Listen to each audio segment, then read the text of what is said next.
really quickly then. It's universal, so the widespread usage of Waterfall over many, many decades now means that it's familiar to a lot of organizations, which means it's really quick to spin up projects or project management capabilities. And also, if you don't have the expertise, it's easy to find them and bring them on board.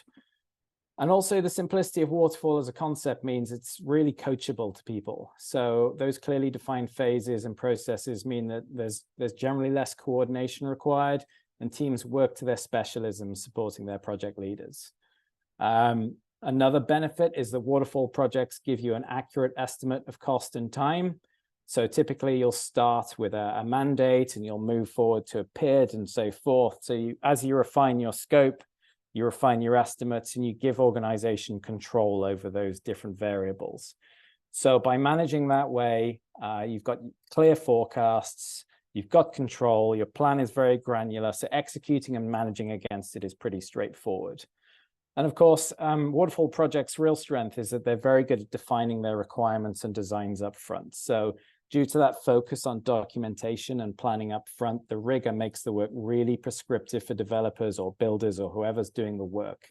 And that reduces the uncertainty and discourages teams from losing their way or working in initiative which might take you in the wrong direction. So by segmenting that work and having specialists per each phase, everyone's roles and responsibilities are clearly defined. Everyone knows where they are. So that waterfall process becomes very prescriptive.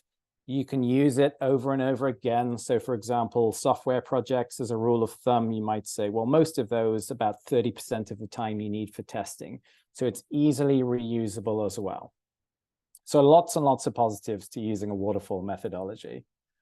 When it comes down to downsides, there are equally a number of large drawbacks. So time tends to be your enemy. As you go through your project, you lose that ability to respond to change. So if you think about a project that's 2 years long, for example, you might start out with some really clear scope, but by the time you've got a year and a half into that project, a lot could have changed. And if you want to make those changes, you have to go through very laborious processes of approvals, change requests. That tends to increase the cost, tends to delay projects out more. So very, very inflexible. It also means that you have to define that work really well up front. So the requirements phase and the design phase, really, really important. So that naturally makes it very difficult to plan if you've got uncertainty. So if you don't know everything up front, you tend to be delayed until you get that certainty. It's also common to need specialist resources. So, you know, those phases we've talked about, you might need a business analyst up front, you might need a test manager later on. Those specialists tend to have singular responsibilities, and that tends to drive costs up as well. So, you know, given that all of those factors, the overcautiousness, the documentation, the approvals processes, these all tend to add time to the project. Project managers, we're all guilty of adding a bit of extra time in there to make sure that you can cope with that uncertainty and those extra processes. And of course, you've also got handovers. So as you move through phases, you have to communicate, you have to get your approvals, you have to do knowledge transfer. All of that takes time, and all of that costs money. So as you move through, you can end up labored with extra costs and extra time and extra resources. So that's another big one. And then, of course, as you move through, user engagement tends to drop off. So up front, you tend to have all of your stakeholders engaged, setting their requirements. But as you go through the project, that user engagement tends to fall away. And associated problem with that, of course, is that your continuous improvement ability is lost. You tend to have a lessons learned at the end, but if it's a 1 year, 2 year, 3 year project, by the end, you might have forgotten those lessons learned. You might have got a different set of stakeholders.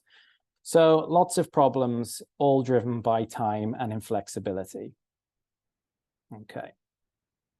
So let's look on the other side of the coin then at the Agile methodology. Again, a lot of you will probably be quite familiar with it because it's been around for 20 years or so, but it's still touted as the innovative way to run projects, and now arguably is the preeminent methodology that companies use. So Without wanting to go into too much detail, what they came up with, and this is the software development teams that invented the Agile concept, was a way of breaking down projects into smaller chunks. So delivering in incremental, iterative sprint cycles, maybe 2 to 4 weeks in length. And in addition to the time constraints, those sprints are marked by strong collaboration with a team and a commitment to that self-sustaining team concept. And was there a question there? I kind of heard someone's microphone go on in the background. No, you're good, Graham. Perfect. Okay. So those teams, they're not hierarchical like you would have in a waterfall project, but instead they work to cover many responsibilities with feedback between the user stakeholders and the delivery teams. So you have a concept of servant leadership. You might have a scrum master who is helping teams facilitate and organize themselves. But between them, work is shared, which is quite a new concept for a lot of organizations. And then what they found was that this model became quite fast-paced. So that collaboration and that feedback between stakeholders allowed the final product to be delivered more quickly in a lot of cases. And so what you can see is instead of pushing all that design work and that definition work to the front of the project, Agile allows you to take scope into the team and deliver it in cycles. So you take a smaller piece of scope and you design it, you tweak it, and you deliver it as you go. And that makes it really, really useful for complex projects where the final outcome isn't necessarily known when you begin, but by the time you've worked through those iterations, you get something that's really fit for purpose. And I won't go into too much detail, but Agile comes in a lot of different flavors. So you've probably heard of Scrum or Kanban or Lean or Extreme Programming. Lots of different variations where you customize that Agile process to work for yourself. So, and of course, those different versions also have different tools and methods. So Kanban boards are a good example where you use a board to give you transparency of the work and the team's capacity and your progress. So these things have been adopted industry-wide. When we look at the positives then, firstly and obviously, by breaking down that work into chunks, it becomes much more flexible. So you don't have that rigid structure. And as long as your prioritization of those little bits of work is strong, and as long as your minimum achievable product is well defined, Agile allows you to develop much faster. You deliver those features as opposed to waiting for a whole end-to-end project to be delivered. Another advantage of breaking that scope into manageable chunks is that Agile can cope with larger projects. So complexity can be broken down into smaller problems, and the effect of that scope over time changing is less pronounced. And because Agile embraces change, a constant feedback loop and review and scope of the scope and the backlog, that allows you to make changes on the fly. And that's within reason, of course. So linked to this is a real emphasis on collaboration. So one of the strong parts of this methodology is that project stakeholders are encouraged to participate throughout the development process. So you tend to find businesses more involved with IT teams or construction teams and test teams, all brought together. So scope is written, developed, and tested from the end user's perspective. That allows you to not start out with a vision and end up with something different because everyone's had a say as you go along. And that helps teams feel empowered. They're self-sustaining rather than hierarchical, as I mentioned earlier. And in many cases, team members perform lots of different responsibilities. So these might be specialized in waterfall, and that can save cost as well. And then as we get into maybe too much detail here, but the concept of ceremonies is really, really core in the Agile approach. And one of the benefits of doing ceremonies, and by that I mean meetings to help direct the project, you're encouraged to reflect and learn and adapt as you go. So you might be building a project, you'll demonstrate that back to the business. You might learn how to do something better going forward. So if I was to summarize Agile, I would say that it was value-based. It's a mindset, it's a set of principles, it's frameworks to drive delivery rather than that rigid rules-based approach that Waterfall gives you. So let's move on to the drawbacks, because it probably sounds like I'm raving about Agile, but there are a lot of drawbacks with it as well. Agile is notoriously unsuitable for many types of project or environments. So it doesn't work very well typically with business change projects, for example. Another good example, a friend of mine works for a car company. doesn't necessarily work when you're building something that needs to be end-to-end delivered before you can start testing everything, and when you've got long lead times. So it can work, but it doesn't always work. Agile is also extremely difficult to scale. So, and that's not the same as working for larger projects. I mean, if you have a portfolio of projects, managing and controlling those gets a bit more difficult typically with Agile, in my experience. It can also be really complex. So you've got all this terminology such as ceremonies or different tools. And so what you find is that people that work in Agile tend to either be quite purist in their approach, or others struggle to understand it. So that can make it more difficult. That might mean you have delays in setting up your organization for success and building capabilities. It also might mean you need additional training. What I found is that when you're working as a combined team, and given I work in software development, if your business and your delivery team don't all understand how Agile works, the process tends to fall over. You start over-committing work, and that tends to then end up costing you more, and you lose a lot of the benefits. So if the customers and the users are engaged properly, then things tend to work to plan. But if they're not, then that can lead to delays itself. So in a lot of environments, organizations tend to slip. And if they're not running the processes properly, they might think, well, we don't need a plan. We're using Agile. We can adapt.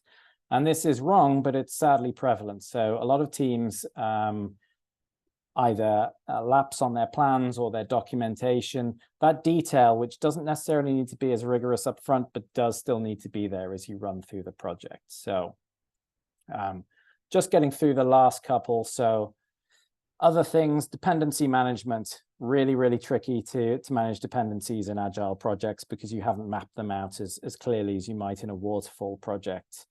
And control. So your budgeting, your cost management, your updates in real time tend to be trickier. All of these things can lead you astray, and leading astray can make it more expensive. So, typically I would say that Agile is more expensive than waterfall, but that is a huge generalization. So, right, that brings us to hybrid Agile. So we've been through Agile, we've been through waterfall. Hybrid Agile is what I would say sits in the middle. Now, there are lots of different flavors to this, and this isn't a new concept as such. But if you want to employ the strengths of both methodologies, this is a potential way of doing it. Now, you might have heard this called Wagile, you might have heard it called different names, but in essence, it's a blend of the two, which allows the projects to be managed across a breadth of scenarios. So its power is that it opens itself up to be more sustainable across different organizations, industries, or types of delivery. And in reality, and let me just go to the next slide so you can see what I'm talking about. And in reality, a lot of organizations already use some form of hybrid Agile, even if they don't necessarily realize it. So it allows them to tailor their approach to the organization's capabilities, its maturity, and its appetite for change. It also means that you're not boxed into a type. So you don't have to do Agile because it's software. You don't have to do waterfall because it's infrastructure. You can change it. And the beauty of this approach is it's not prescriptive. You can tweak it. This is a starter. So as well as taking concepts from waterfall and Agile, you can take the tools as well. The Kanban boards I was just talking about can be used to track your progressive deliverables. So what I would find if you took this approach is that the projects would typically be structured with Agile iterations for the development stage, and then you would have a waterfall wrapper around it. So your governance phases, your planning, your benefits realization would be more of a waterfall model. But of course, you'd still use specialists. So you still have project managers, you still have test managers, but you're not restricting them to a phase. So they can still cover multiple roles. And then finally, this method allows organizations to control their projects with the ease of waterfall. So that cost and time planning, get a bit more certainty up front, which organizations really like a lot of the time. Okay, so I think if we compare them visually, what you can see is that waterfall sits on one extreme with its structure and its solid design principles and its predictive nature. And then Agile sits on the other side, fostering collaboration, feedback, and evolving your requirements and design with all the tools and the principles that come alongside that. And if we push the two together, what you get is that reassurance of phasing, which helps with the planning and budgeting. But then you take the benefits of Agile as well, the ceremonies, the communication, the stakeholder input, and you implement that to bring the delivery to life, to help deal with the uncertainty and the change, whilst not losing focus on the end-to-end deliverable. And that really is the essence of hybrid Agile. So here is the model and how we would use hybrid Agile in practice. So what you can probably see here is those waterfall processes at the front and the end that sit neatly in place as a wrapper. And then at the front, you've got the initiation, the requirements, and the planning, which would all be there sequential as usual. That allows you some definition. It would allow you to define your concept as best as you possibly can, documenting that minimum product that you have to deliver, and ensuring that you build a backlog of requirements. You'd also be looking to plan your dependencies, the complexities, and the estimates at the highest level with as much confidence as you can. But then you'd move into a build phase. So this would typically be a cyclical process, much like an Agile iteration, whereby your requirements from the backlog are prioritized, designed, re-estimated, and built against, using your ceremonies, your feedback, your continuous improvement to hone that process. And as you build incrementally, you might choose to test and, if possible, make small releases, but you don't have to. You can let that end-to-end product come through, and then you can test it end-to-end at the end like you would in a normal waterfall project. So you can make sure that after making the tweaks and the changes, you still end up with what you wanted at the start. So, apologies if this sounds quite software-y. That is the world I come from, but this can work across a breadth of different projects. So let's have a look at the benefits of it and the disbenefits, because it's not perfect and there is no magic bullet. So simply, we can take the best of both. So waterfall, we can do the in-depth planning up front. We can define the requirements in the MVP, which gives us certainty to build the plan at a high level with some surety of time, budget requirements, whilst at the same time, delivery sprints can be put in as blocks of time, allowing you to have that backlog in place, which has been estimated and prioritized against. So you have the reassurance, it helps you manage and control your dependencies. But from the Agile perspective, you get the element of flexibility, and you can pivot or move direction to a degree without major reworking or change requests or anything like that. So users get a lot more input to the process. You can handle complexity, and you can focus on delivering value by problem solving on the go rather than waiting for all that exact documentation and sign off up front. You can get products out the door easier as well, rather than gold plating them. And then, of course, the real benefit is this methodology means that organizations can move away from waterfall towards Agile at their own pace, or vice versa, of course, with less upfront preparation to engineer their processes. So, like all things, as I mentioned, it's not a perfect approach, however. So there is still quite a software-leaning approach to this, and it doesn't necessarily work well in other organizations. So tech-led projects tend to suit this the best. But then with any approach, it also needs bedding in, and you need to get buy-in from the organization. So even if it is less onerous than using pure Agile, it requires an element of organizational preparation and adjustment nonetheless. And of course, depending on how far you go with it, there's the risk that teams will have to understand it and have training in both waterfall and Agile to create a really strong hybrid process. So there is a risk that you can end up giving yourself more upfront work than if you just stuck to a simpler methodology. So in summary, we firstly looked at waterfall and Agile as standalone methodologies, and both are really useful and successful in their own right. But we've also seen that they tend to work well in very particular circumstances. So some work well in infrastructure, others are better in software, and some only work for organizations that are well equipped to employ them with the right people and the right tools. We also saw how some organizations tend to select either waterfall or Agile in circumstances that aren't optimal for success. So maybe they're planning to follow a trend, maybe they lack the maturity or the training to get the most out of them. But I believe it's our duty as project managers to speak up if we find ourselves in this position. And then the key takeaway that I hope that I'll leave you all with today is that there is a middle ground, whether it's called Agile, hybrid Agile, or anything else. Don't be afraid to use the best of both. And hopefully I've presented a model which I've used successfully in the past, but not a prescriptive one. So don't be afraid to try new things and make changes that work for you. Finally, hybrid agile is a solution to help, but it's not a fix-all problem for problems and organizations. So as project professionals, it's our job to apply the right tools and techniques to achieve our assignments, and more importantly, to coach and encourage our business and delivery partners to get the best from whichever methods we choose to employ. So just some final words. You may have heard this before, but whichever project you find yourselves in the future, agile, waterfall, hybrid agile, or anything else, I'd say think like a farmer. A farmer doesn't shout at their crops or blame them for not growing quickly enough, but rather they understand that growth cannot be rushed. It takes time. They patiently wait for their crops to develop, knowing they've done everything in their power to support their growth. As project leaders, we can use this in our professional endeavors, demonstrating patience with our teams and our stakeholders and allowing them the time and the space they need to flourish. And that is everything from me. So any questions? Yeah, Graham, that was really great. Thank you so much. I have a couple of questions Sure. for you. So the first is going to be from Shayna. So her question is, from a funding perspective, is there any benefit to having a higher failure rate? Failure rate? Yeah. In the hybrid agile process, or just in? I don't know if Shayna meant it in the agile hybrid or just, she says her hand's up. Shayna, you could ask your question. Sure, yeah. Hi, thank you. So I was wondering, because in the beginning you were mentioning that in the waterfall environment, there's a much higher rate of failure.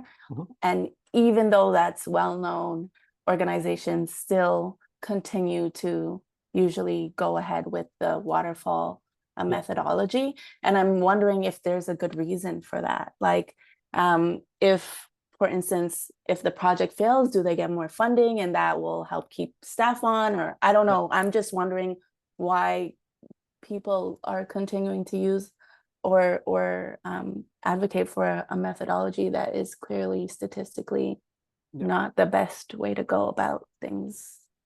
No, it's a really good question. I think there are probably a few different answers for it. It depends on the organization. So there are definitely companies or departments where they know that if they go over budget, they can find more budget and continue. So it doesn't stop them from delivering, even if it's not necessarily the best way to do it. But then there are other organizations that just don't know any other way. So they stick with it because that's what they're built for. So even though they know that the failure rate is quite high or can be quite high, that's still the only way they know, so they stick with it. So I think it depends on where it is, and some of it is potentially political, and some of it is just logistics and what's practical. All right, thank you. No problem. So we have another question from Brittany. Brittany, I hope I'm saying that, like pronouncing that right. But Brittany says, thinking of the radar chart from the Agile Practice Guide as a helpful tool to determine best project management methodology for a project, what are other ways to do so? What to determine the best methodology to use? Well, I think, it depends on the organization. So some will have a PMO department, which sits in place and can help make that decision, who have got the training and the background to be able to make that or help inform that decision. In other cases, it's really a case of trying to make a decision based on the tools you have at hand. So if you don't have the right setup of teams, then it'll guide you to which methodology you'll have to use and try and make the best with. But at the same time, we can see that some methodologies lend themselves better to some projects than others. So software tends to lean nicely into Agile. Infrastructure tends to be more workable in Waterfall. Larger projects work better in Agile potentially. Programs where you have multiple projects that fall into them may work better in Waterfall, where you have better control. So I think it's really a case of just knowing which projects lend themselves best, and there's a handful of different rules, and those will guide you. Perfect. So another one from Brittany. So first she said, thank you for the visuals. I am studying for the PMI ACP and learning hybrid agile today with you. From your experience, is hybrid a set methodology or a general term for blending agile and waterfall? It's a general term, and there are different terms for it, and different organizations use different ones. So I know that that some of the bigger training providers and accreditation providers, they may already have methodologies and certifications out for this, but it's widely used. And as I kind of mentioned earlier, a lot of organizations don't even necessarily realize that they are using it. So they might think they're running agile, but not be set up to run it properly, and end up with elements of both waterfall and agile because that fits them. So I guess in answer to your question, I don't think there is necessarily a set way to do hybrid agile. It isn't something that you could go and necessarily do a training course on, but it is quite a widely used concept. So those were all the questions we had in the chat. Are there any other questions you guys would kind of like to vocalize? Oh, sorry, one more person says, have you noticed any anxieties or apprehensions from stakeholders when a project takes on a hybrid development model? Are they worried about the process at all as long as goals are being met? So that's it. Absolutely. You're right in thinking as long as goals are being met, then organizations tend to be happy. But I think the first time that you implement this, the first time you run a project or a set of projects using this methodology, there's definitely apprehension. And that's because, as I mentioned earlier, they might be familiar with waterfall, they might be familiar with agile, but I'm not sure how many organizations realistically are familiar with both and can understand the nuances between the two. So definitely there's a lot of stakeholder engagement and some coaching and influencing required to make people feel comfortable, in my experience. Okay. Brittany, you could go ahead with your question. Thank you so much for all the insights, reading the questions. I want to make sure I follow the Q&A because in the virtual world. Yeah. To that exact point, and as I earn the PMP, I'm absolutely learning how nuanced project management can be. Like, I can't get you a straightforward answer because there's always, what does your teams look like? What does your scope look like? If you have a PMO, if you don't. And so I'm sitting, for context, as I ask this next question, I'm sitting at an organization that's a small Black woman-owned business, no PMO. You're looking at the project manager at that company, often with the responsibilities of doing all of the things to set up the project for success in the team. And so when you're talking about the buy-in component, I would love to learn from your experiences. What have you found to be the most successful? Where do you start?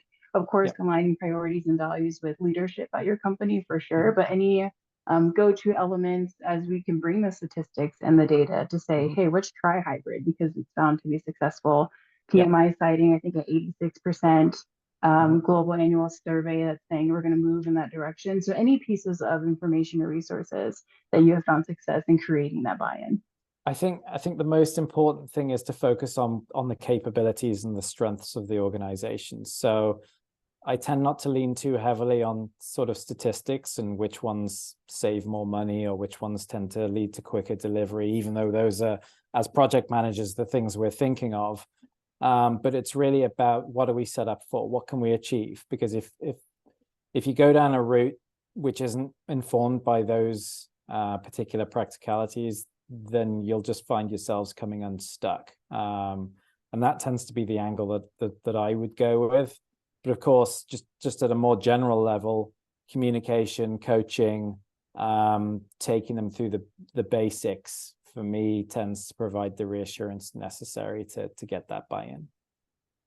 That's great. Thank you so much for that. No problem. Brittany, that was a really good question because I'm kind of like in the same boat as you, being the PMO and the project manager of a medium company. So that's very interesting. And it's really difficult, without a PMO to set guidelines at an organization level, which you can fall in line with, it is really difficult because you're relied upon not just to execute the project, but to make those strategic delivery decisions as well. So I totally relate to that as a problem, and often PMOs are overlooked and the value they provide. So you're providing more than just project management, but actual guidance as well. So, you know. Say it again. I was not just writing emails this afternoon to set some strategic visions. Yeah, no, I feel your pain, but hang in there. Absolutely. Thank you both. Happy to connect wherever we can, if it's LinkedIn, email. And that's one of the questions I have as we depart and close with our time. Learning more ways to stay connected with both of you and the organization hosting, because this is my first exposure. And I'm really fortunate to be able to join you all the way from the United States, from Utah. Yeah, Excited. absolutely. I'm sure we can send some details out. Were there any other questions?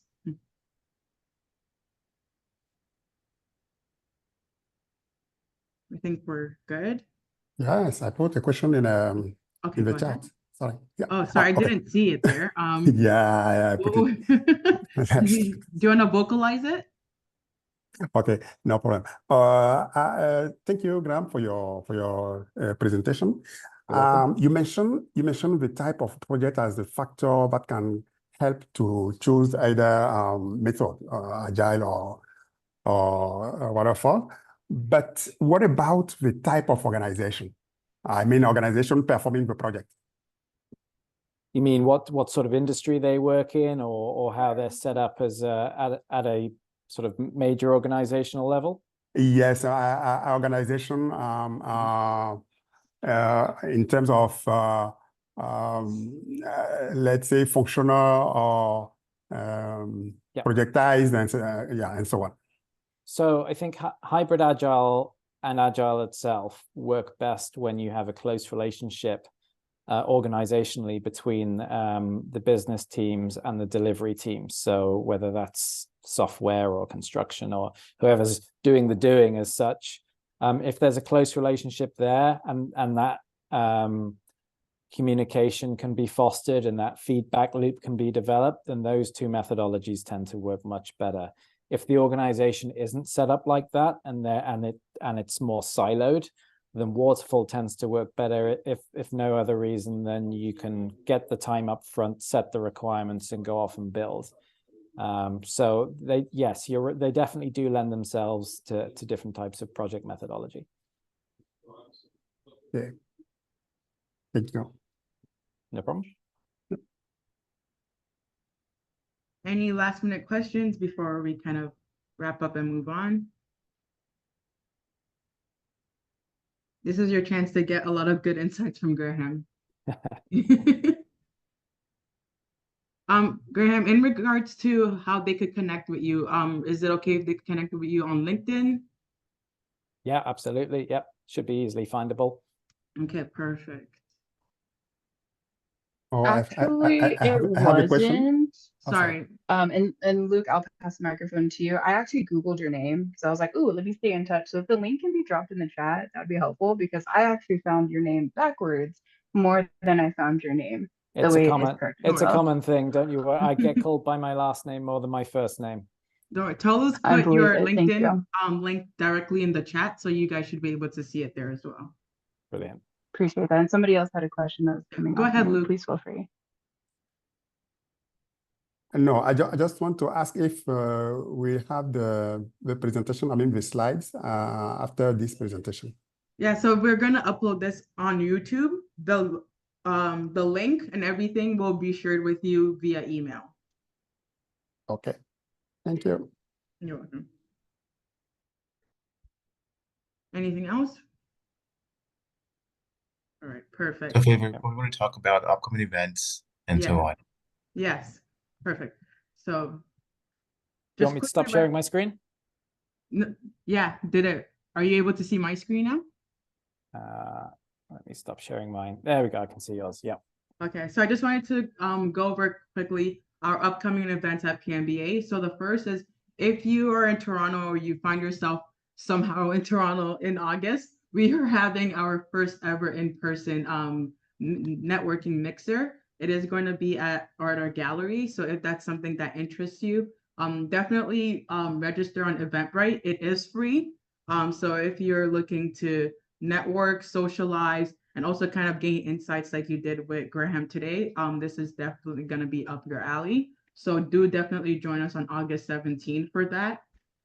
The next is in regards to our business analysis course that is coming up. So this is free. We do only actually just charge our administrative fee of $100 Canadian, but our business analysis and our project management courses are starting this fall. So business analysis starts September 14th and project management starts October 19th. So if this is something that interests you, you could definitely go on our website and you could register there for free.